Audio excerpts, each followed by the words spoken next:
नमस्कार। आज हम बात करने वाले हैं एक ऐसे एक्सपीरियंस की जो डिजिटल दुनिया में बहुत ही आम हो गया है। Social ghosting. मतलब जब कोई अचानक से गायब हो जाता है।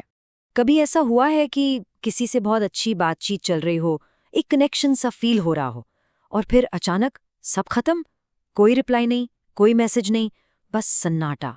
मतलब ना कोई वार्निंग, ना कोई वजह, बस एक अजीब सी खामोशी।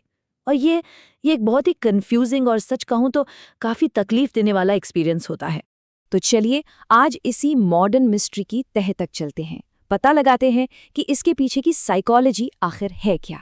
तो सबसे पहले ये समझते हैं कि ये घोस्टिंग कहते किसे हैं।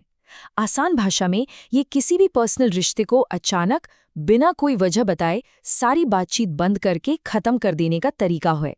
एक इंसान बस गायब हो जाता है। तो हमारी इस पड़ताल का पहला सुराग है कॉन्फ्लिक्ट अवॉइडेंस थ्योरी, यानी टकराव से बचने का सिद्धांत। ये हमें उस इंसान के दिमाग के अंदर झांकने में मदद करता है जो घोस्टिंग करता है।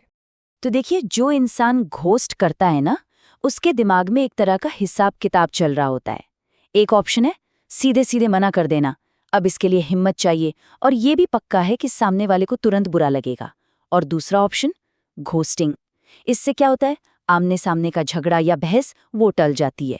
वो जो इमोशनल मेहनत होती है ना, किसी को समझाना, उसकी भावनाओं को संभालना, उससे बच जाते हैं। और ज्यादातर लोग यही आसान रास्ता चुन लेते हैं। और ये जो सोच है ना, ये बिल्कुल इसी बात को दिखाती है।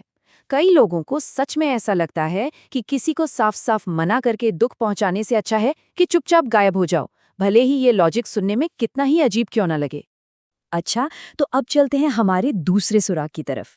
ये है डिजिटल डिस्कनेक्ट। अब हम सिर्फ एक इंसान के दिमाग की बात नहीं कर रहे, बल्कि उस पूरे माहौल की बात कर रहे हैं जिसने घोस्टिंग को इतना कॉमन बना दिया है। जब हम किसी से स्क्रीन के जरिए बात करते हैं ना, तो अपने आप एक साइकोलॉजिकल दूरी बन जाती है। हम ये भूलने लगते हैं कि स्क्रीन के दूसरी तरफ जिससे हम चैट करें, वो सिर्फ एक प्रोफाइल नहीं है। वो एक असली जीता जागता इंसान है जिसकी अपनी फीलिंग्स हैं, अपनी उम्मीदें हैं। और ये होता कैसे है? इसके 4 स्टेप्स हैं। पहला, हमें ना तो चेहरे के एक्सप्रेशन दिखते हैं, ना ही आवाज का उतार चढ़ाव, तो हमदर्दी महसूस करना मुश्किल हो जाता है। दूसरा, ऑनलाइन एक दूरी होती है, एक तरह की गुमनामी, तो हम थोड़े लापरवाह हो जाते हैं। हमें लगता है कि हमें कौन सा तुरंत किसी को जवाब देना है। तीसरा, ऑनलाइन दुनिया एक लो रिस्क जोन लगती है। लगता है कि हमारे एक्शन का कोई बड़ा नतीजा नहीं होगा। और चौथा और सबसे जरूरी, धीरे धीरे हम प्रोफाइल्स को इंसानों की तरह नहीं बल्कि सामान की तरह देखने लगते हैं, जैसे चुनने के लिए बस ढेरों ऑप्शन हो। और ये बात इस फीलिंग को बिल्कुल सही पकड़ती है कि कुछ टाइम बाद ये प्रोफाइल्स लोगो जैसी नहीं बल्कि किसी कैटलॉग में रखे सामान जैसी लगने लगती हैं। और बस यहीं से हम पहुंचते हैं अपने तीसरे और आखिरी सुराग पर, जिसे कहते हैं पैराडॉक्स ऑफ चॉइस, यानी विकल्पों का विरोधाभास। ये हमें मॉडर्न सोशल रिश्तों की बड़ी पिक्चर दिखाता है। होता क्या है कि जब हमारे पास चुनने के लिए इतने सारे मतलब अनगिनत लोग हों, तो एक अजीब सी सिचुएशन बन जाती है। इसे डिसीजन फटीग कहते हैं, यानी फैसला लेने में थकान होने लगती है और हर एक कनेक्शन कम कीमती लगने लगता है। ऐसा लगता है कि इसे आसानी से छोड़ा जा सकता है। रिश्ते एक तरह से डिस्पोजेबल बन जाते हैं। ये जो चार्ट है, ये इस इम्बैलेंस को बहुत साफ साफ दिखाता है। एक तरफ देखिए सोशल ऑप्शंस का बार कितना ऊंचा है, और दूसरी तरफ गहरे रिश्ते बनाने की हमारी जो कैपेसिटी है, उसका बार कितना छोटा है। इन दोनों के बीच का जो गैप है, वो बहुत बड़ा है। तो अब जब हमारे पास ये सारे सुराग हैं, तो चलिए इन सबको जोड़ते हैं और घोस्टिंग की इस मिस्ट्री को सॉल्व करते हैं। तो फैसला ये है कि मामला काफी कॉम्प्लिकेटेड है। घोस्टिंग का कोई एक सीधा साधा कारण नहीं है, बल्कि ये 3 बड़ी चीजों का नतीजा है। पहला, टकराव का डर, जो हमारी अपनी साइकोलॉजी है। दूसरा, टेक्नोलॉजी का बनाया हुआ ये दूरी वाला माहौल।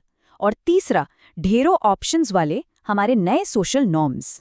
तो आखिर में घोस्टिंग को सिर्फ किसी एक इंसान की गलती मानना सही नहीं होगा। ये असल में हमारी आज की डिजिटल और तेज रफ्तार दुनिया का एक लक्षण है, एक सिम्टम है।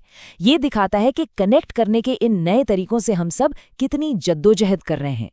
और ये सब हमें एक बहुत बड़े सवाल पर लाके खड़ा कर देता है। क्या घोस्टिंग हमारे सोशल कोड में आया हुआ कोई बग है जिसे ठीक करने की जरूरत है, या फिर ये हमारे इस डिजिटल युग का एक नया और ज़रूरी फीचर है जिसे हमें अपनाना ही होगा। सोचने वाली बात है।